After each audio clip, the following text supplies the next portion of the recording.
you got? 4:15? 4:16. Okay, we have 4:15. I'm going to call the meeting to order. Would you please rise and join me with the Pledge of Allegiance? I pledge allegiance to the flag of the United States of America, to the republic for which it stands, one nation, under God, indivisible, with liberty and justice for all. Thank you.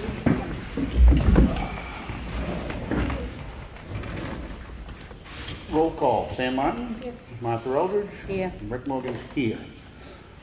We held a non-public upstairs this afternoon with our tax collector. It's discussing payment arrangements with certain taxpayers who are delinquent on their taxes. And we also had a meeting the same last week, and my understanding is we did not move to seal. So I'm going to move to seal both those sets of minutes. Second. All in favor? Aye.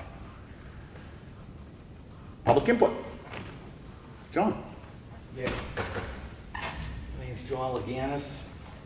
I live on Old Granite Road. I had to use your ambulance service the other day. I was in severe pain. My wife called the ambulance. They showed up. They were going to take me to my doctor's down in Dover because they can't do the work over in Wolfboro.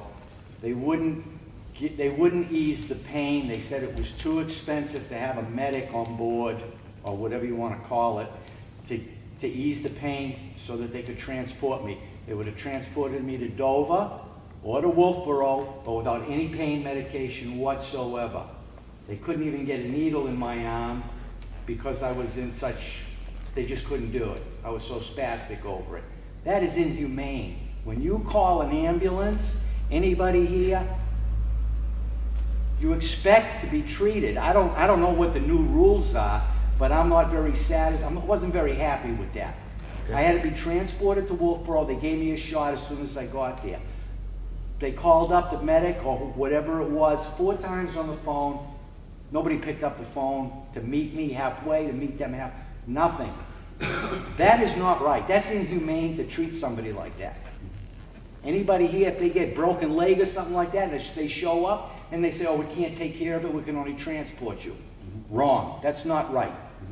When it happened to me before, the Ossipee people showed up from the street. Within 2 minutes, they had taken care of the situation. Yeah. Nobody questioned it. They just did what they had to do. These people tell me, right there in my bedroom, oh, it's too expensive to have a medic on board to give you a shot. Yeah. All right? That's all I have to say. That's up to you what you do. But that's wrong for the people. And if that's the way it's got to be, then you should put something in the newspaper, right in the front page, to tell people that it is not a medic available at all times that they may need it. Yep. And that's wrong. And John, listen, I'm not arguing with you in any way, shape, or form. I do want to explain to you the process and how we got to where we are. I heard the process. Okay. I've already I went through the whole process. Okay. I don't think the process is fair to the people when they need help. Yeah. Oh, no. Listen, we obviously negotiated a contract to try to fill as many needs as we can. I mean, we all use it too. It could have been my children or grandchildren, and what we ultimately ended up settling on. One, we're in a multi-town agreement. The ambulance, what we contracted for is an advanced life support ambulance. That means that they have to be staffed at the ALS level. We all talked at length, all of the towns, about the want for a paramedic. And then it became an issue of the cost of staffing 24 hours a day, 365 days a year, a paramedic. I mean, and would I rather have that on every ambulance? Absolutely I would. Because they are able to do a lot of things that an EMTI can't do. When you mentioned being treated before by the guys at Ossipee Corner, Right. they had a paramedic. And that's one of the factors that we looked at about Ossipee and whether or not we wanted to require a paramedic on every ambulance, or how often would a paramedic be available. The same thing could happen, your scenario, the same thing could happen if we did have a paramedic on board who was already committed to another patient. We know that that's the reality of it. I understand your concern. We looked at it at length, and it simply did become an issue of economics and how much we can afford. All right, then fine, You know? That's fine, okay, then put it in the newspaper as such, so that everybody in in the municipalities that are part of this understand that they may not be able to get treatment. They're gonna get treatment, they just don't get the paramedic level. Okay, necessary. if they need, most of the time people need paramedic. I would say 75% of the time. Unfortunately. 50% of the time. Okay. That they're not going to have it. Yep. And they may not be able to get it. Yep. So their transport from wherever they are to the hospital is going to be under the severity of their pain or whatever their situation is. Yeah. Okay? That's all I have to say. Okay. Thank you very much. You're very welcome. Anybody else have something under public input? Yes. I was just curious, I was watching the government oversight from last Monday, and you were talking about the dump fees and all that, and I don't want to get back into that. I was just wondering, is that something that the board is going to if it comes to that, is the board going to be able to say no dump fees, or is that going to have to go to a town board? No, it's a decision. Is it- made by the board of selectmen. It's a housekeeping? Yep. Okay. All right. Do you have an opinion on it? Yeah, I actually do have. If you want to share it, we're inviting people, we have not made any decisions, so. Right. If you'd like to share it, please do, if not, you can send it to us and let us know. Right, no, I mean, I just look at it from a budgeting Yep. aspect. The amount of revenue that comes in Yep. opposed to the amount of trash on the secondary roads that it may take a town employee to go pick it up Yep. a couple times a year, a TV here and there. But I guess my concern is with the businesses in town, like Northern Tire. They're gonna be able to bring all their tires there, because they'd be foolish to rent a dumpster themselves if they can bring it to the dump for free. Or Green Mountain Furniture, getting rid of all of their furniture boxes, when they can bring it to the dump for free. They'd be silly to do it, or even Ski Hands, bringing stuff in pallets, whatever they have to get rid of. I mean, they'd be silly to get a dumpster if they can do it for free. I mean, because they're taxpayers along with everyone else, and the majority of the people live in town. So not only the businesses, they're residents at the same level. So I guess my concern was the amount of taxation, like the amount that's gonna have to go up in order to get rid of everything, how that's gonna impact the taxes in the town. I mean, I know you guys are looking, Martha's going to talk to businesses and, Sam, now, do you guys have an opinion on, I mean, I know what you're more or less. I'm not locked into a total elimination. I mean, we're not the only ones having this discussion. I think it was pointed out last week. Effingham, Conway, and others everybody's having this discussion. I'm not locked into a total elimination. I do think it's worth discussing. We're all over the place right now, and I'm open to all of it. I mean, we've talked about increasing the number of free dump days. We've talked about doing a punch card. We've talked about separating out what is commercial from what is household. Nothing has been decided. We're giving people an opportunity to be heard. Well, my concern, even with that, if you're going, to like a punch card or residential from commercial, or then somebody is going to have to be in that shack the whole time, every day that the dump is open. Like, was it who used to be there? Bill Pearl. Yeah, that's where I used to be. No, before that, it was, There an awful lot. no, even before that, there was an older gentleman. Yeah, Louis. Louis, Louis used to sit up there, and he was there, he was a staple at the dump, you know what I mean? So, I mean, short of putting someone up there, so now you're gonna be taking them away from down below, you're gonna have to staff more people, is that gonna be figured That is into? part of this whole discussion. Right. Because one of the things that we recognize is as we have done more and more recycling, it is requiring more and more help down back. Sure. So right now, you don't have somebody that sits in the scale shack all day, every day.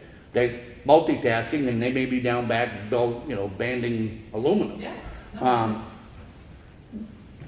that goes back to when we decided to eliminate that fourth full-time position.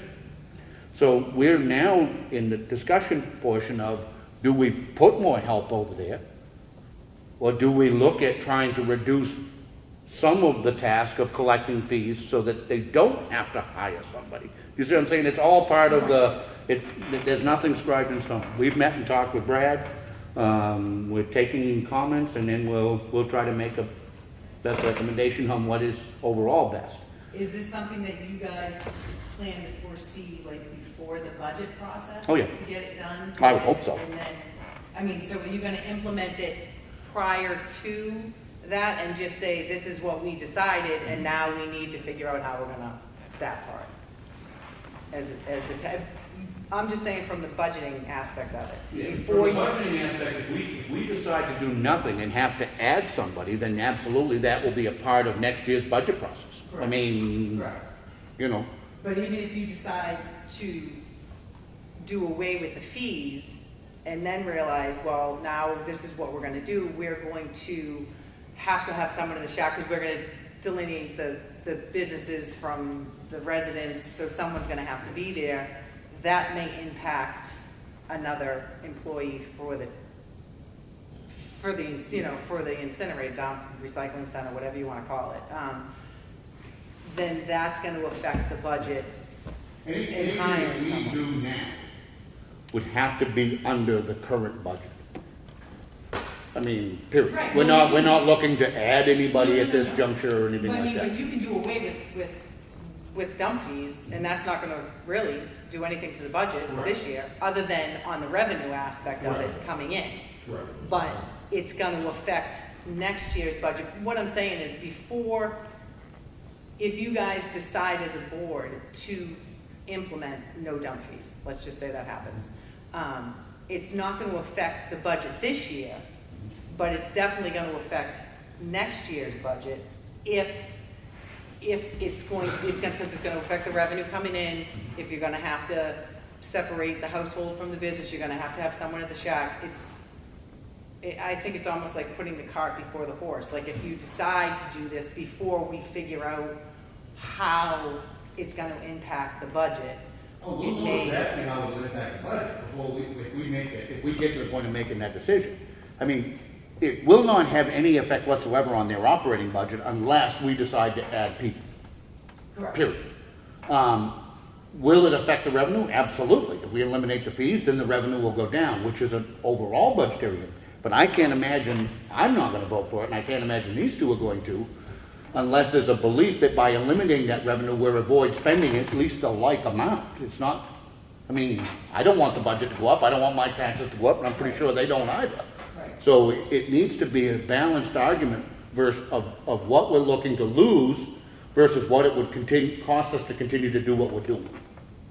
If that makes any sense. No, I understand what you're saying. I understand what you're saying. So we're not, I don't want my taxes to go anybody more than anybody else's. I mean, we worked really, really hard over the last 4 years to lower our taxes. In conjunction with the budget committee, I don't see that changing. Okay. Conceptually, I mean, I've made my feelings known about the fees, because I think it's the same people paying them. But I also recognize that there's a whole lot going on here that needs to be balanced. I mean, but you say that it's the same people paying them. But I mean, I know personally that when a contractor goes, if I go to your house and say, okay, I'm gonna rip down your deck and rebuild it, in that bill is a fee for the demolition. So that's gonna be put in there anyways. So I would hope not. yeah, no, well, but I'm just saying, how are you gonna know, you know what I mean? I mean, there are a lot of honest contractors out there. There are a lot of people that are out there just to make the money. So that's a fee that's always been in there when you, I mean, like I said, from personal experience, when you go, if you're gonna rip a deck down, you need to pay to have it taken away. But that's already paid in, so the taxpayers aren't, I mean, they're paying for it, but it's more individually, like that person's paying to have their deck taken care of, you know? So I don't know how, if you do away with that, then they're just gonna pay with it with their taxes. Or I'm gonna pay, if I have a dumpster at my house, I'm gonna pay my dumpster fee plus everyone else's dump fee. Which we're already doing to a point. I mean, we don't, listen, any inkling that the dump is some sort of a self-funding organization. I mean, we collect a total of $70,000 a year and spend $460,000. So, if you have a dumpster, you are already paying for a dumpster and the dump. Exactly. Of the $70,000, a good chunk of that comes from the recycling effort that's done. We are breaking down exactly what is collected in fees on the tires and refrigerators and the stuff that we're talking about, and it is nowhere near the $70,000, trust me. I mean, just one tractor trailer load of aluminum cans brought us how much? More than 20 grand. So we're not talking about $70,000 in revenue loss. We're going to continue to do the recycling. Nobody's ever proposed that we do anything less than that. We get paid for the metal. We get paid for the aluminum. The paper right now is almost non-existent. But so we're not talking about getting rid of that. Right, I guess my concern is on the contract, on the business side of it. I mean, I know we're trying to work to get businesses into town. And I think that if they're gonna be using the facility for like tires, furniture, I mean, you hate to just whack the businesses when we're trying to work so hard, the economic development to get them into town. You hate to. That's all part of what we're trying to balance in some sort of sense. But I'm not making a decision. And I don't think either the other two. All right, no, I was just voicing my opinion.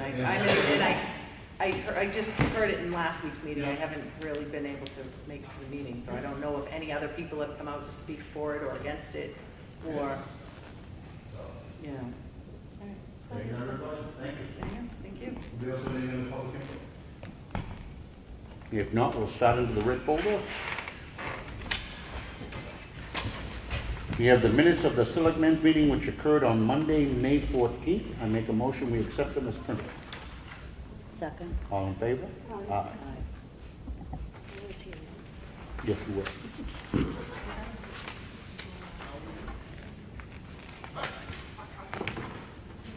Excuse me. We have the minutes of the Selectmen's finance meeting, work session, and non-public session which occurred on Monday, May 14th. I make a motion, we accept them as printed. All in favor? Aye. We have a correction to the minutes from 5/7. From Town Administrator, I inadvertently omitted the vote to award the painting of the gymnasium to Ernie Hayford. I discovered this when I attempted to attach the motion to the purchase order. Please accept the corrected minutes attached to replace the minutes approved on 5/14. So these are the revised minutes of the meeting which occurred on May 7th. I make a motion, we accept them as amended. All in favor? I wasn't here, I can't hear. Martha was second, I think she was. Yeah, all in favor? Aye. You just so used to saying second. Sticking it out of the way. We have the check voucher totals. Payroll for week ending 5/19 with taxes was $42,812.74. We had accounts payable for week ending 5/14 in the amount of $52,689.56 for a total dispersed of $95,502.30. We also had a water and sewer accounts payable, which we track separately, in the amount of $20,986.45. I make a motion we sign. All in favor? Aye.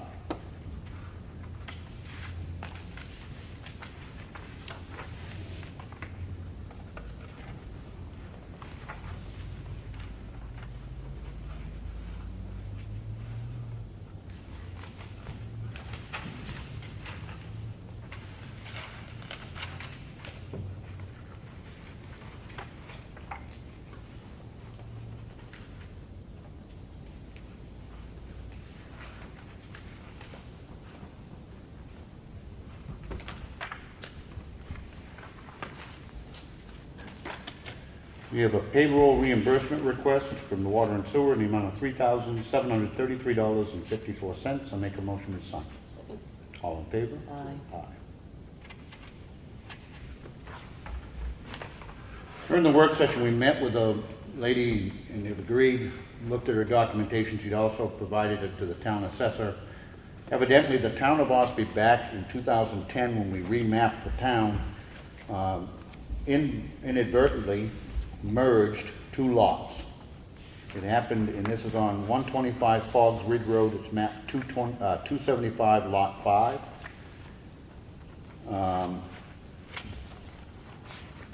And it merged the two lots. The lots have been surveyed by the owner, copies have been provided to us and the assessor, and we are satisfied that it was an inadvertent, involuntary merger of those lots. And this is an application for restoration of involuntarily merged lots. I guess we're not the only ones to have done it. And I make a motion that we approve this application. Second. Any discussion? No. All in favor? Aye.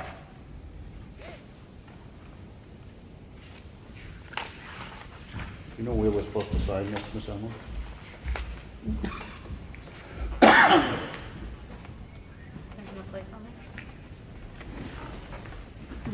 I do not see. I would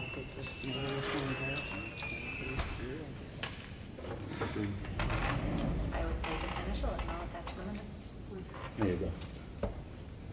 We approved it anyway. Attach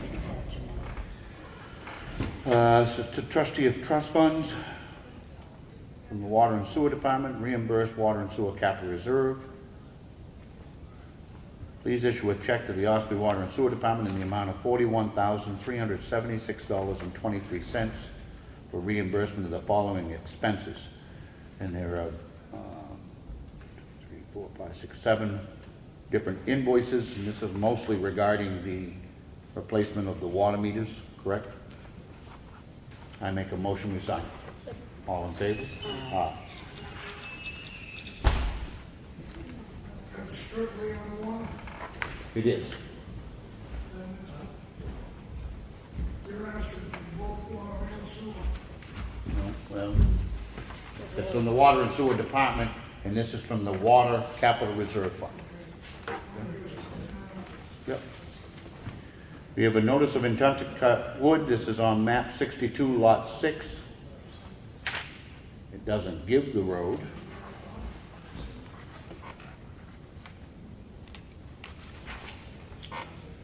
It is on Ossipee Mountain Road. It's a 2.22 acre lot. Angela Nicholson is the owner. Cameron Kenny is the logger. The taxes have been paid. I make a motion we approve it. Second. All in favor? Aye.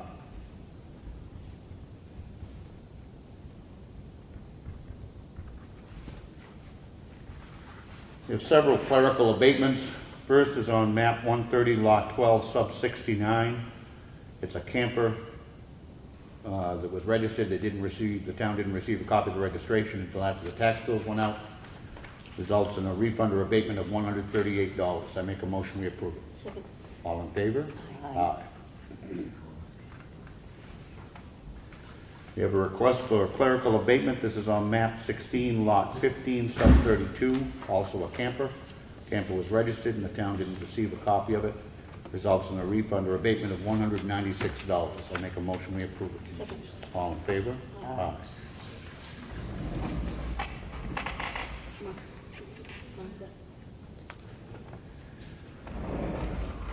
We have a request for clerical abatement.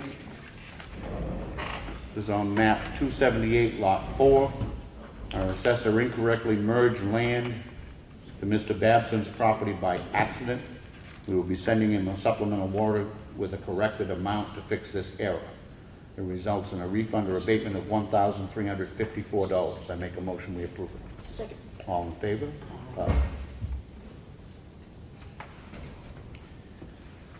We have a request for a clerical abatement. This is on map 254, lot 21.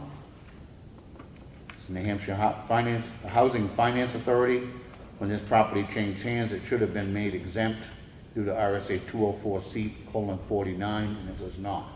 This results in a refund or abatement of $1,320. I make a motion to sign. Second. All in favor? Aye. We have a supplemental warrant We're instructing the tax collector to collect $459. I make a motion we sign. Second. All in favor? Aye.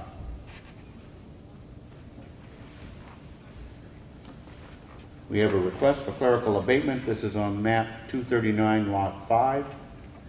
This taxpayer qualified for the total disability tax credit, and unfortunately, our assessor did not adjust the property card accordingly.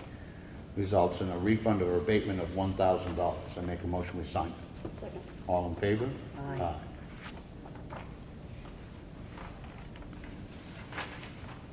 It's a straight request for abatement. This is on map 266, lot 15. The original assessment was $362,200. The revised assessment is $314,100.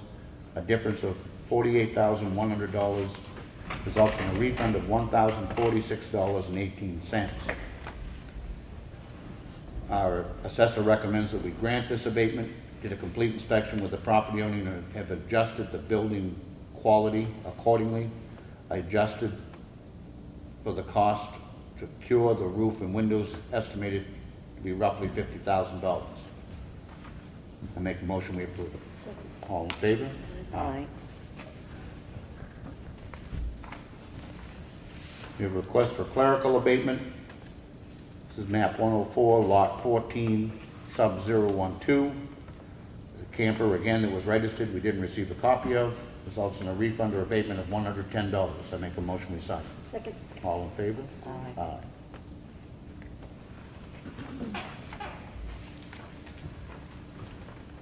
Request for abatement. This is on map 248, lot 43. Original assessment was $15,400. The revised assessment is $5,100. Results in a refund or abatement of $224.03. Our assessor recommends that we grant it. After further review of the information provided, I agree with the taxpayer's assertion. I have adjusted the land condition for unlikely developable land lot to what was established during the 2015 reevaluation of 25% good. Make a motion we approve it. Second. All in favor? Aye.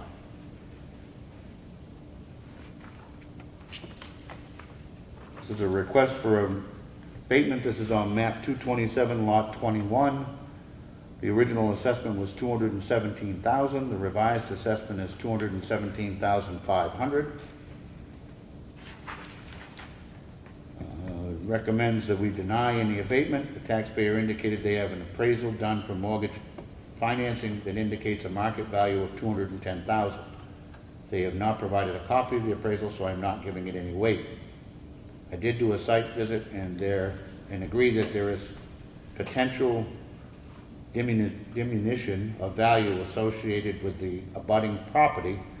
I also noted that the porch that was listed as an open porch was actually a screen porch, and they have a metal roof, not fiberglass shingles. Once these items were changed, the revised assessment actually increased by $500. For that reason, I'll make a motion we deny any abatement. Second. All in favor? Aye. A request for clerical abatement. This is on map 130, lot 12, sub 041. Again, it was a camper that was registered. Presents a refund or abatement of $7. Make a motion we approve. Second. All in favor? Aye.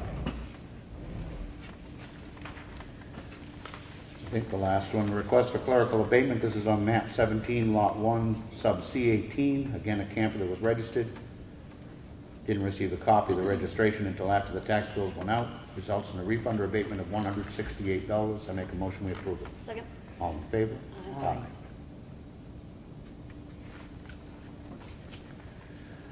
We have a report of timber cut and a yield tax levy for our tax collector to collect $381.71. I make a motion we sign. Second. All in favor? Aye.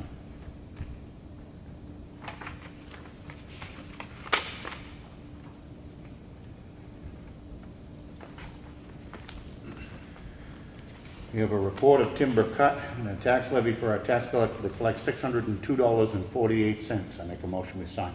Second. All in favor? Aye.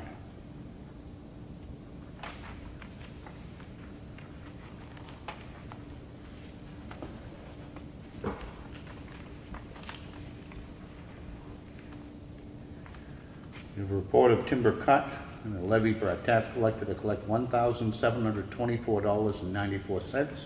I make a motion we sign. Second. All in favor? Aye.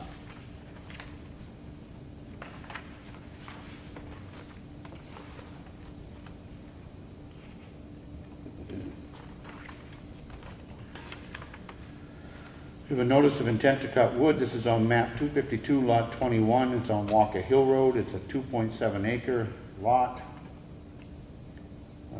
The owner is Colden Farm Irrevocable Realty Trust. Tim Nolan is the logger. I make a motion we approve. Taxes have been paid. I make a motion we approve it. Second. All in favor? Aye.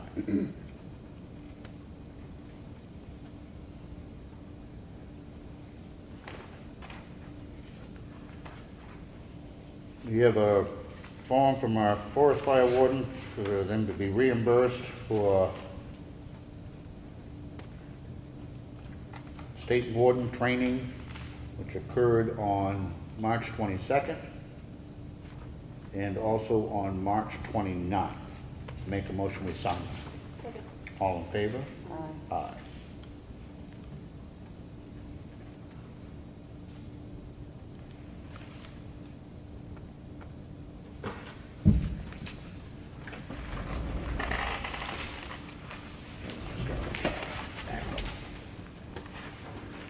We have a memo from Brad Harriman, as in past years, I would like to recommend that the town purchase calcium chloride from All States Asphalt for the 2018 season at 98 cents a gallon. The total budget line for this is $35,000. All States Asphalt Incorporated provides the storage tanks and the distributor that sets in our own truck at no charge to the town. How many suppliers are there for calcium chloride?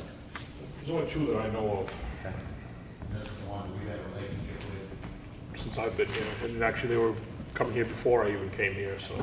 9 cents, 90 cents a gallon on mine, probably pretty standard with what the other company do. Yeah, I think since I've been here, I think it started out at 94 cents 10 years ago, so it's, you know, I make a motion to continue to allow, Public Works Director to get the calcium chloride from All States Asphalt. All in favor? Aye. We have a contract to use the facilities. This is OCC.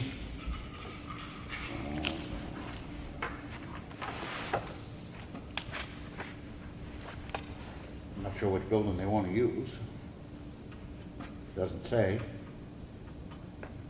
I'm sorry, it does, Freight House. For meetings for their fair committee up to the July 4th. I make a motion we approve it. Second. All in favor? Aye.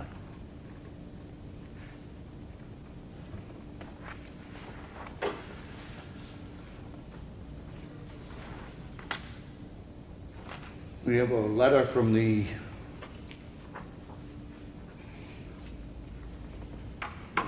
who is it? Stacy Herbold, again, regarding the leak detection survey schedule. You familiar with this, Brad? I presume it's water and sewer, so you're familiar with it?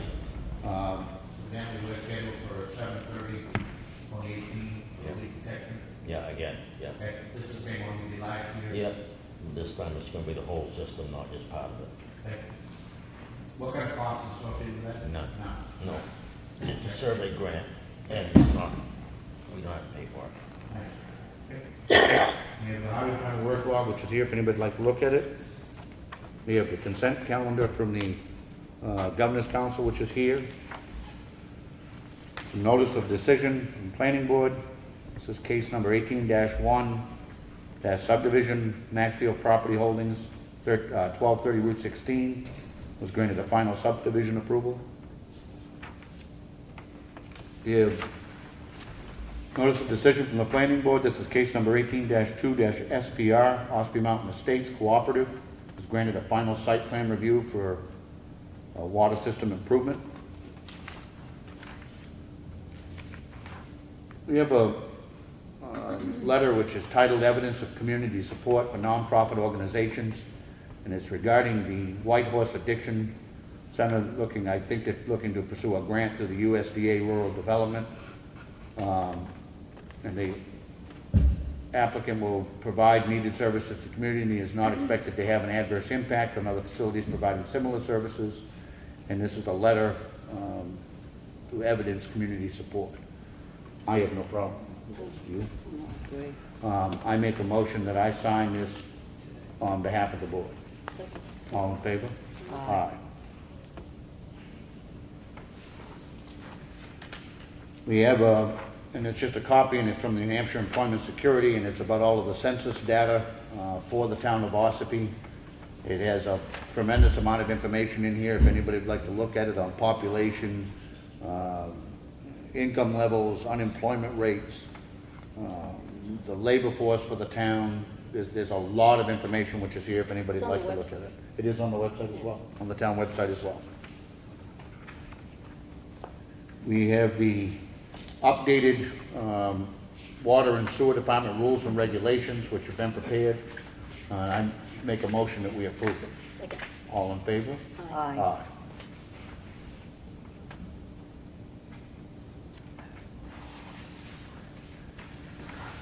We have a water and sewer warrant who authorized the tax collector to collect $100 and no cents. I make a motion we sign. Second. All in favor? Aye. Aye.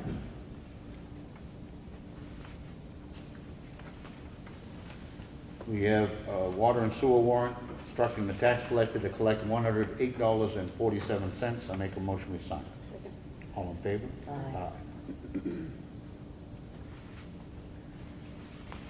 We had still pending from last week, a request from Rick St. Jean regarding the vacant planning board position. Connie, I understand you got basically a no vote tied 2-2 on a recommendation. Okay. Based on the fact that there is a vacancy and it's only open until March, and he is serving as an alternate, I guess we're hard pressed to figure out how we can say that we don't want him to be on as a full member until March. Any words of wisdom? I'll not discuss it.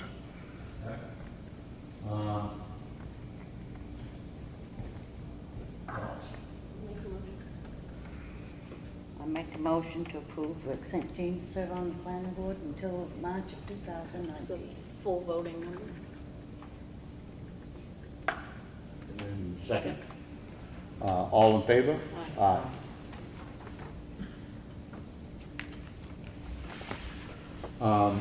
Emma, did you bring down that school payment information with you? I did. This is old business, but ought to concern every Ossipee taxpayer, and this is the result. And I can hear Ed's wheels already starting to turn. And to a certain extent, this is the result of non-participation when it comes to our school district. The budget, which was passed throughout the district, including, I believe, in Ossipee, That's the last page. resulted in the amount that the town of Ossipee pays into the school district this year, and this year alone, is increasing by, it's a little over $900,000 1 year. If what was projected is correct, the Ossipee tax rate for the school went up $1.33 per thousand. $1.33 per thousand. This board, in conjunction with the department heads and the budget committee and the voters, over the last 4 years, it's taken us 4 years to cut the town tax rate by 68 cents per thousand. And in one vote, in one fell swoop, your taxes just went up double what it's taken us 4 years to try to reduce. $1.33 per thousand, over $900,000.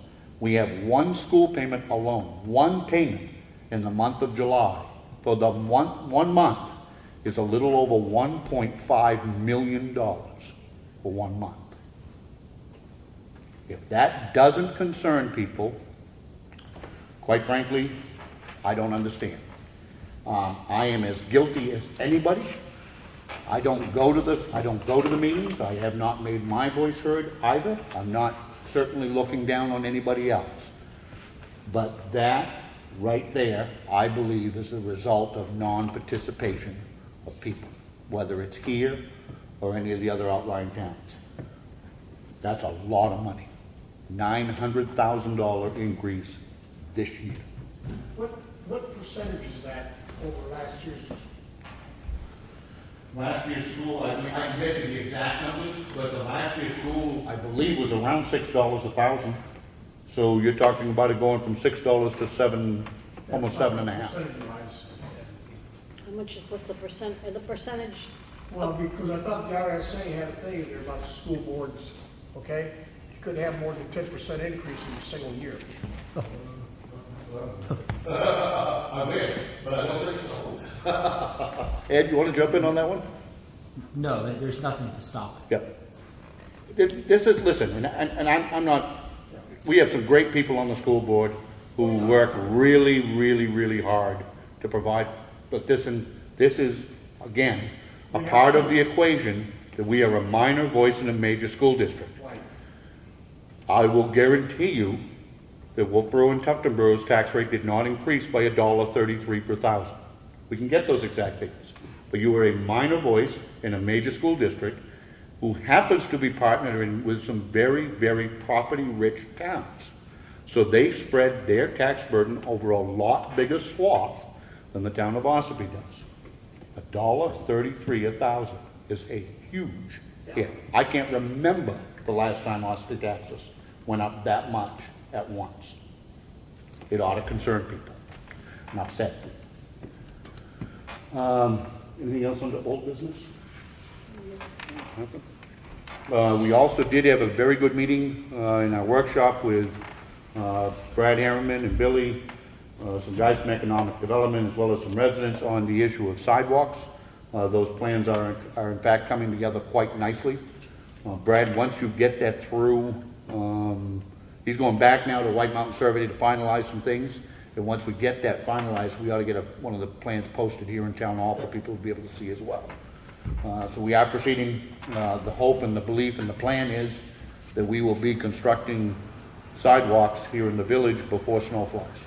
So, I think that's great news. Anything new, Brad, on 2171? No, just to let you know too, on Monday the 4th, 2 weeks from today, I will be attending a workshop training down at DOT, and I'm gonna call up, just probably set up meetings with the people concerned with that, just to sit down with them, get an update. Yeah. Sidewalk, we talked about anything on the covered bridge. No, not on the design part of it, just to let you know too, I just did receive a letter back today from DOT that they processed the last reimbursement that I just submitted to them probably 3 weeks or so ago. So we'll be receiving a check for a little over $26,000 coming in the next couple of weeks. Fish Hatchery, roofing and siding, still no proposals? No proposals received right now. Steve spoke with a contractor this morning that's interested in putting together a proposal for both. Okay. We might have that tomorrow, and in the meantime, I put it back up on the website with a due date of June 8th. Okay. Just so we can hopefully get 3 Yep. to... If anybody knows anybody that's a contractor, it's a really good little job. It's not a huge job. It's not a big house. We're looking to vinyl side it, wrap it, insulate it, vinyl side it, and then metal roofing on a couple of buildings. It's a pretty good little job, but not anything crazy. So if you know anybody or anybody's watching that's a contractor, please.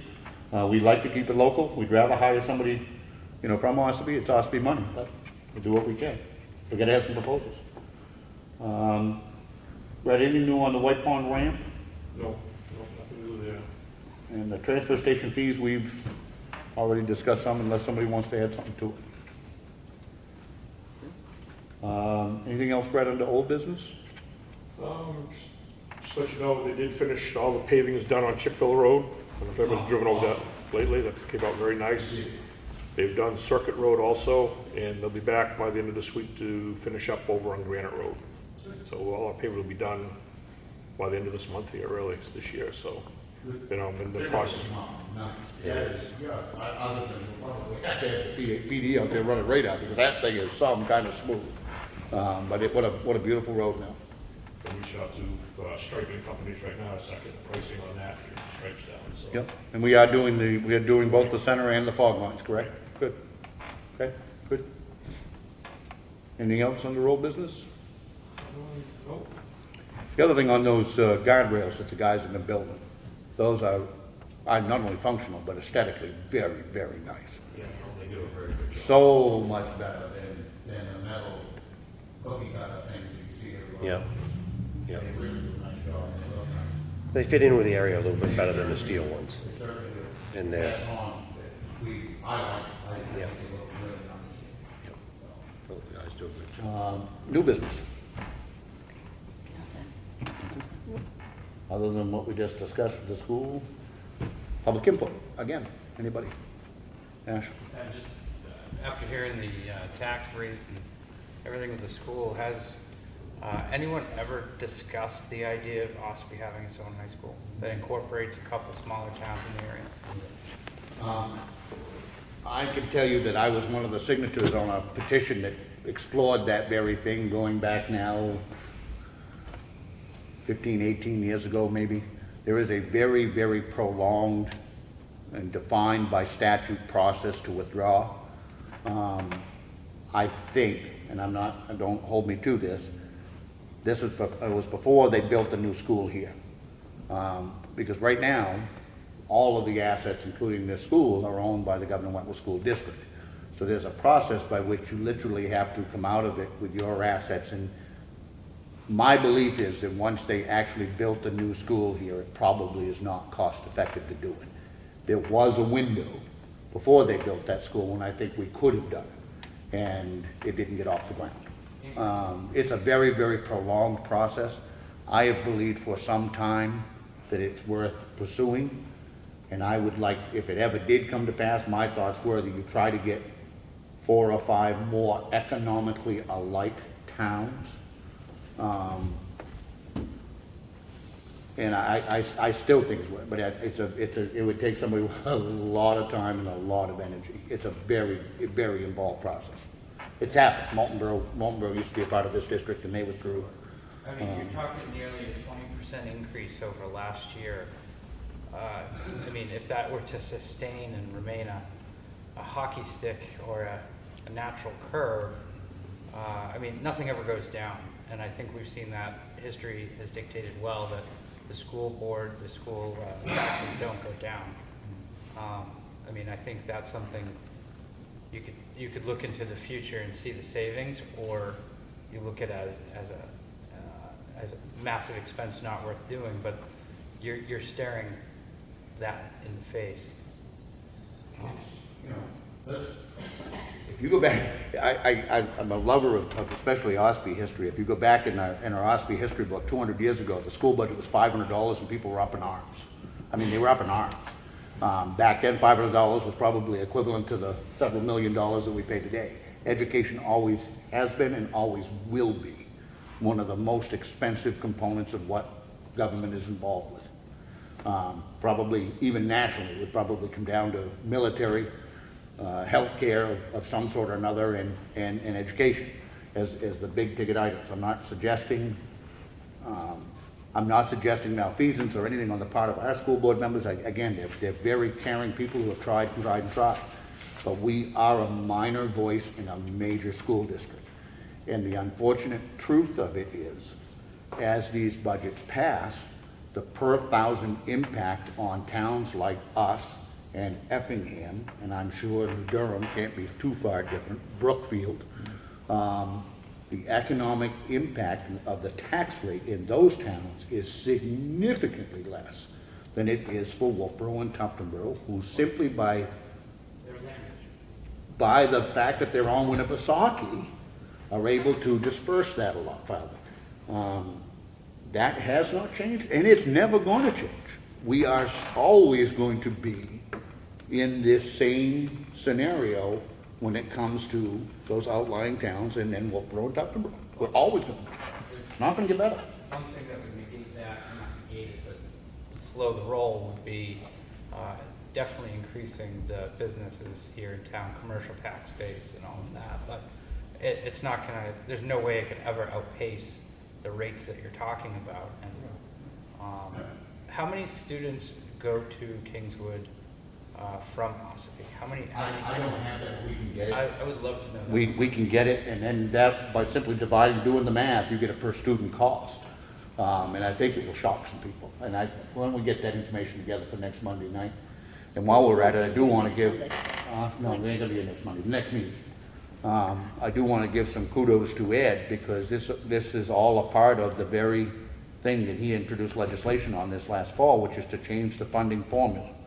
The funding formulas are based on 75% based on average daily attendance, and then 25% based on the equalized evaluation of the towns.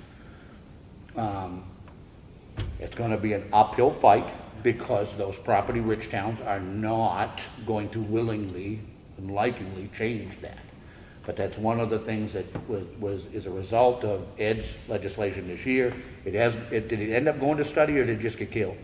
No, it got killed. It got killed. So you bring it back, plan on bringing it back this coming year? Well, it always should be equalized valuation 100%. That was what the bill was, but, and I will take on, I've already got a wrath from Tuftonboro and Wolfboro for even mentioning doing equalized valuation only, because they thought that we would just become donor towns, and that really disturbed them. But again, like you said, they don't even notice that small uptick, but we do. What was your question? What are you planning on doing in the future legislative? I'm not going to say what I'm going to do. Okay.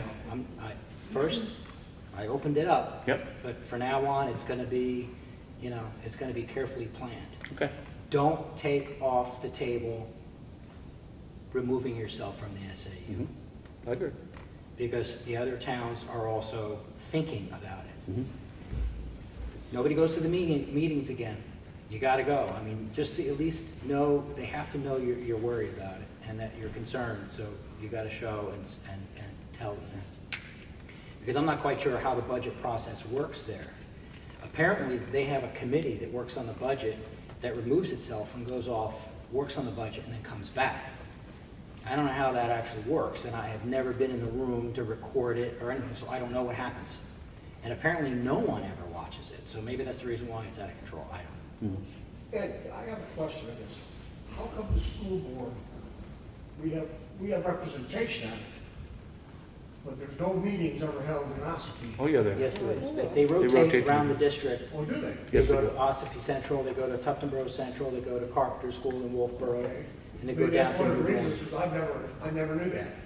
Every time I picked up the newspaper, right, they're meeting in Alton or, Yeah, no, they do in fact rotate the meetings, and there are at least 2 meetings a year that are held in Ossipee. There may be 3, I can't tell you how many. but it's at least 2. They're posted.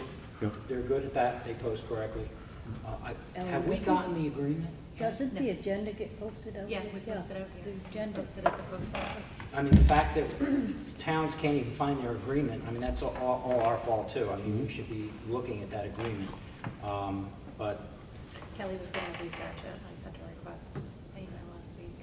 I would love to see that agreement. I'm gonna contact, I put a request into Kelly last week to see if she has it in the town records, and if she doesn't, then I'm gonna contact Mary Petrie at the school and see if she has a copy. And we're all guilty of it. I mean, people are busy, and, it's not like I'm looking to spend a lot more time, but people need to be aware that that's going to be a big crunch. That's a big jump in your tax rate. And to show the disconnect, you could tell that no one, if the public doesn't go to a board, the elected official thinks everything's fine. And their responses and their decision-making it's all aligned with that. So when I go and say that the towns are having a problem with the amount you're charging for the school, they're like, yes, but it always overwhelmingly passes, and they thank us for voting for the budget, and it just seems so disconnected to me that you really can't blame them, because they're not hearing anything else. And the deliberative session is the other. The deliberative session, I think one person from this town went to the deliberative session. 40 people showed up. Most of them were teachers, union people, and principals and other people in the school system. And it wasn't dysfunctional, but it didn't seem like it was really doing anything. I mean, you're supposed to be able to amend, and it wasn't clear how to do that. It just seemed like it was I hate to use this word, but it sounded like a setup. Yeah. It's one of the, listen, in the school district voting is exactly why I'm not a fan of the towns that have gone to SB2. It was thought that it was going to increase participation, and I think it's done just the opposite.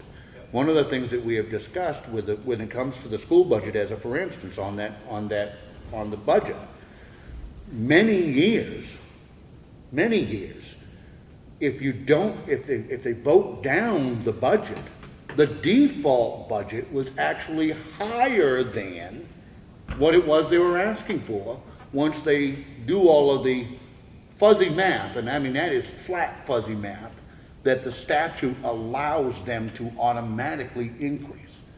So how is that possibly giving the voter a choice? Yeah, if I vote it down, they get more money. I mean, that is beyond perverse. This past year, the default budget was smaller, albeit not much smaller. But for several years, the default budget was actually higher than the budget they were asking for. You can't give somebody no good choice and then argue that they had a choice. There was no good choice. Well, the problem's not going to go away. It is not going to go away.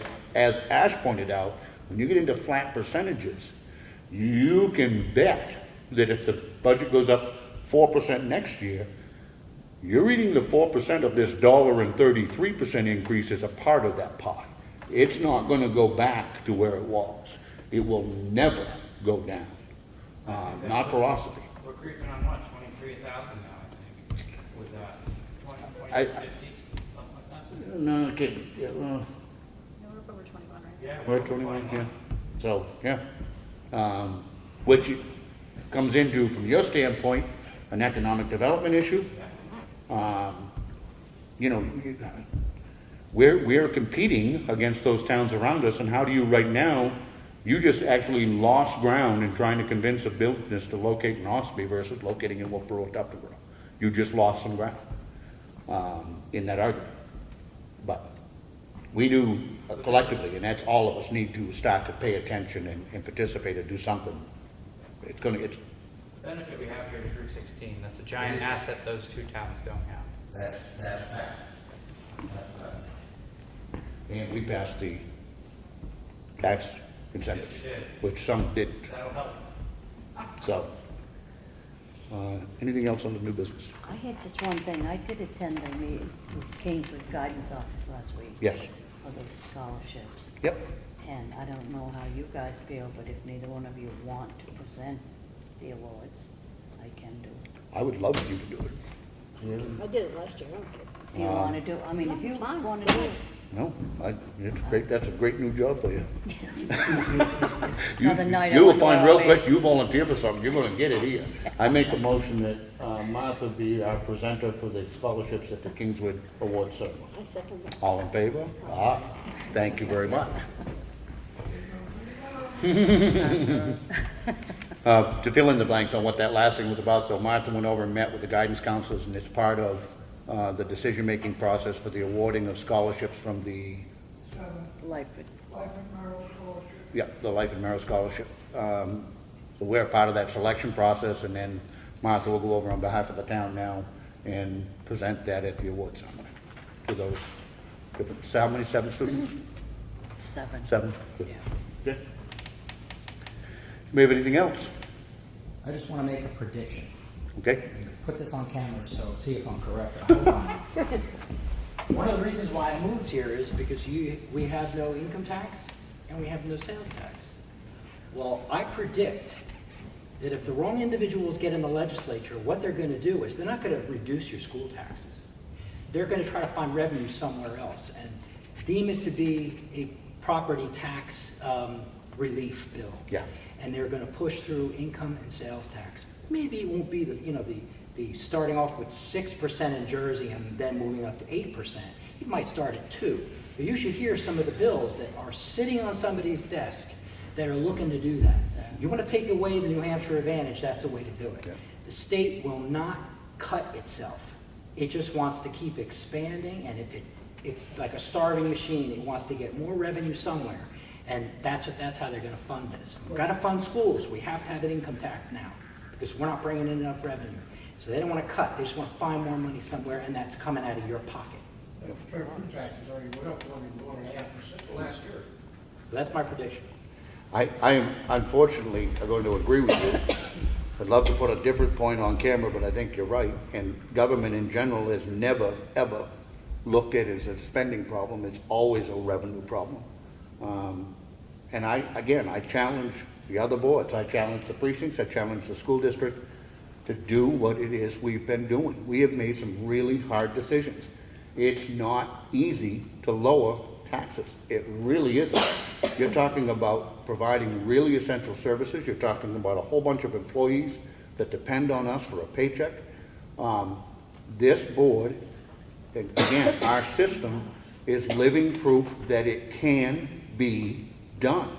It's not easy, and sometimes you have to make some painful decisions. But if you can control your growth in your budget to grow at a slower rate than your revenues increase, then taxes go down. It's not rocket science. It's the same thing that you and you and you do in your households. It's the same thing. It's just the numbers are a whole lot bigger. I don't want to hear it can't be done. We've done it. We have lowered the town tax rates 4 years in a row for a total of 68 cents a thousand. That's not chump change. And we've done that while still doing some really major projects, like the highway garage and others. It can be done. It's not easy, but it does take a commitment. The school district is in the same exact boat that we're in, as those property values throughout that district go up, and they are going up tremendously. If they could simply control their spending to grow at a smaller rate, your tax rate goes down.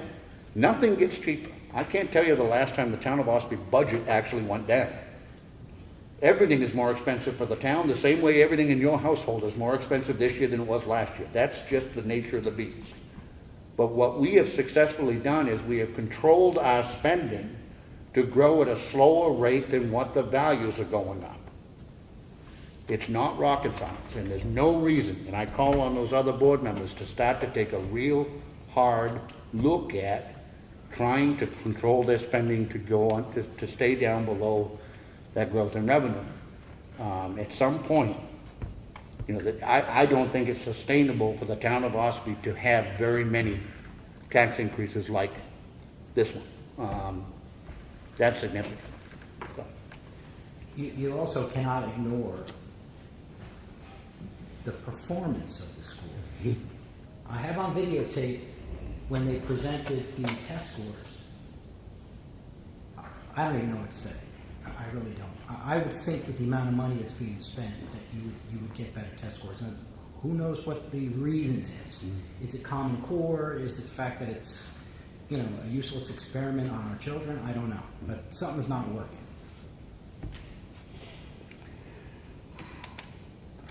I'm waiting for somebody to disagree with him.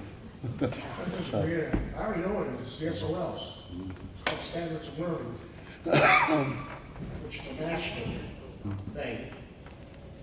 Anyway. Yet each state's allowed to adopt what they want into it. For example, national tells you, okay, you have to teach about Christopher Columbus discovered America. Everybody in the nation has to teach that. Okay? How much do you want? Now the state says, oh, well, okay. Just say Christopher Columbus discovered America. But then when the SOL tests come out, all right, what year did he discover it? How many days did it take him to get across?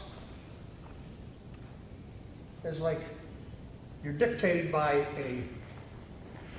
colleges, actually, who make up the SOLs, Stanford Achievement Test and everything else. But this comes out of how do I say it, scholastically minded people that each one has a different opinion on what should be taught within these schools. And then the states have the same thing. They have different opinions on what they allow them. Okay, we got to teach Christopher Columbus. Okay, we'll teach it.